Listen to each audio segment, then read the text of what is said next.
0 থেকে 6 বছর বয়সী শিশুদের পুষ্টি, গর্ভবতী মায়ের স্বাস্থ্য এবং প্রাথমিক শিক্ষার জন্য চালু হয়েছিল সরকারের আইসিডিএস প্রকল্প।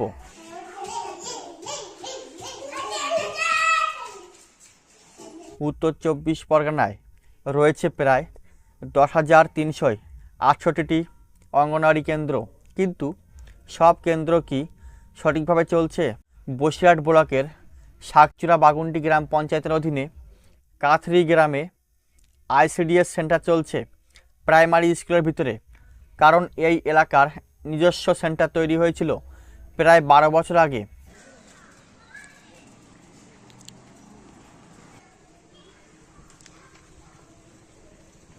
যখন আমরা এই সেন্টারে আসি তখন তো আর ওই নতুন সেন্টার ছিল না, এখানে আমরা প্রথম থেকেই করি।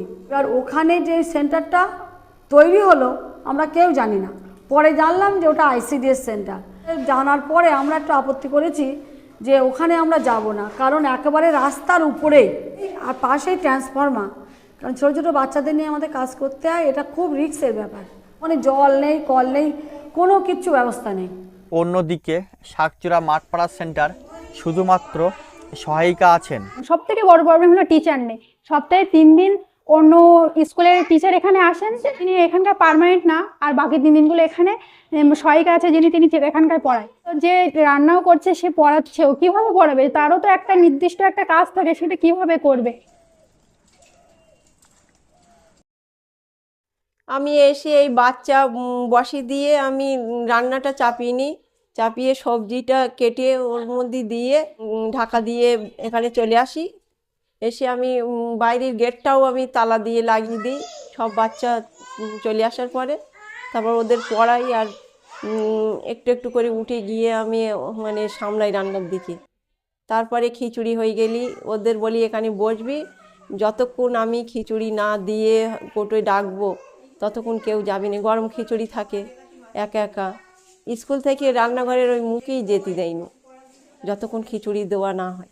সবাই বলে একটা মাস্টার দিলে সে পড়ালো, তুমি রান্নার দিকে খেয়াল রাখলে। যেরকম আগে দুজন ছিলে, দুজনই পড়াতে, তুমি সময় পেলে পড়াতে, দুজন দুই দিকে বসে কাজ করতে। এখন সেইটা তোমার একার উপরে চাপ হয়ে যাচ্ছে। 4 বছর তো এখানে একই রকম চলছে, মানে লকডাউনের পরের থেকেই বেশ। আইসিডিএস স্কুলটা হলো বাচ্চাদের মানে মায়ের গর্ভ থেকে ঘন্টার পুষ্টি প্রদান করা হয়, আর তারপরে যখন 3 বছর বয়স হয় সেই 3 বছর থেকে 5 বছর পর্যন্ত যে সময়টা থাকে কিছুটা শেখার ব্যবস্থা থাকে, কিভাবে আমরা বাইরে বেরিয়ে কথা বলবো, কিভাবে বাচ্চাদের শেখাবো, কিভাবে কি করবো, সেগুলো অনেক কিছু গ্যাপে পড়ে যায়। কিভাবে কথা বলতে হয়, কিভাবে মিশতে হয় বাচ্চাদের সাথে, অনেকেই তো আসেই নাই দিদিমণি নেই বলে। হলে আমাদের বাচ্চাটা মানে নির্দিষ্ট পরিমাণে যে সময় পর্যন্ত 0 থেকে 5 বছরের ভিতরে এখানে যতটা শেখার প্রয়োজন সবগুলো শিখতে পারেন। বাচ্চাদের গাইড করা বা সমস্ত কিছু যতটা প্রয়োজন সবকিছু পায় না। অন্য স্কুলের বাচ্চারা যেরকম রিডিং পড়তেও শিখে যায় অনেক ক্ষেত্রে, কিন্তু আমাদের এখানকার বাচ্চারা রিডিং পড়তে অনেকেই শিখে যায় না। এবারে সবার তো সম্ভব হয় না যারা নিজের মানে যে পাশে অন্য টিচার দিয়ে পড়াবে, আমাদের যেরকম সম্ভব নেই আমরা পড়াতে পারি না। অনেক ক্ষেত্রে আমাদের বাচ্চারা পিছিয়ে আছে, 1-2ও গুনতে পারে না। আমার কোনো জায়গায় একটু ডাক্তার দেখানোর দরকার হলেও আমি প্রয়োজন হলেও যেতে পারি না, স্কুল ছুটি নিতে পারি না। আর যেই আসে সেই বলে যে আমরা নতুন এসেছি, আমরা কি করে রান্না করব, কি করে কি করব। এমনি অসুবিধা হয়, কাজ একা করতে গেলে দুজনের কাজ তো অসুবিধেই হবে। হয়তো খাতা পত্তরের কাজ করতে হয় না, কিন্তু স্কুলটা তো সামলাতে হয়। 7টা থেকে সেন্টার, তো এইবার এই মাস্টারমশাইদের 11টা থেকে সেন্টার, মানে আমরাও বেরিয়ে যাচ্ছি আর মাস্টারমশাইরাও ঢুকছে। তার আগে কিছু বাচ্চা এসে যায়, একটু হুড়ুড়ি করে, ওতে আমাদের বাচ্চা তখন ছেড়ে দেওয়া হয়। তারপরে আমরা এখানে থাকছি, এখানে আমার খাতাপত্র এখানে একটা কাজ থাকে, সেই সবগুলো করে টোরে আমি 11টার পরে এখান থেকে বেরিয়ে যাচ্ছি। আমাদের যে সহায়িকা আছে উনি একদিন যদি স্কুল কামাই করে ওনার জন্য আমাদের পুরো স্কুলটাই বন্ধ হয়ে যায়। সব ছোট বাচ্চারা আছে শুধু খিচুড়ির উপর নির্ভর, তারা খাবারও পায় না, এমনকি স্কুলটা টোটালি বন্ধ হয়ে যায়। বাস্তব ছবি দেখতে আমি পৌঁছে গিয়েছিলাম জেলার বিভিন্ন এলাকার আইসিডিএস সেন্টারে এবং কমিউনিটির মানুষের সাথে কথা বলে বিভিন্ন সমস্যার কথা জানতে পারি। তবে কিছু এলাকায় উঠে এসেছে একাধিক সমস্যা, খাবারের মান নিয়ে প্রশ্ন, পর্যাপ্ত পরিকাঠামোর অভাব, ভবনের দুরবস্থা এবং নিয়মিত মনিটরিংয়ের ঘাটতি। জলের সমস্যা আছে, জল নেই এখানে, কলে পাশের বাড়ি থেকে নিয়ে আসি। নিজস্ব কল থাকলে সুবিধা হয়, অনেক কাজ করা যায়।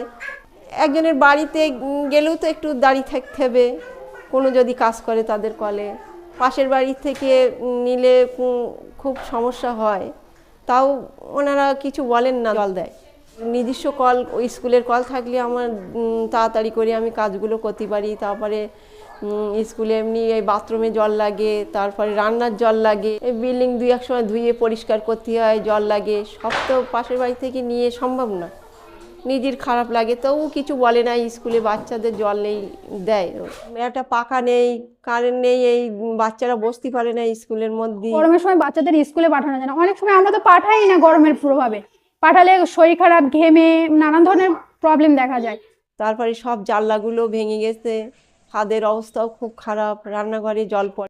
দরজাগুলো গ্রিল লাগাতে হবে, দরজার মুখটাও রাস্তা থেকে ভেতরের দিকে করে দিতে হবে, পায়খানা, বাথরুম, জলের ব্যবস্থা। আর এমনি সাধারণ কল করলে তো হবে না, জলটা ভালো ব্যবস্থা করতে হবে, কারণ আমাদের খিচুড়ির ব্যাপার আছে, ওই ডালটা সিদ্ধর ব্যাপার আছে। এমনি নর্মাল কলের জলের ডাল সিদ্ধ হয় না, খিচুড়িটা ভালো হয় না।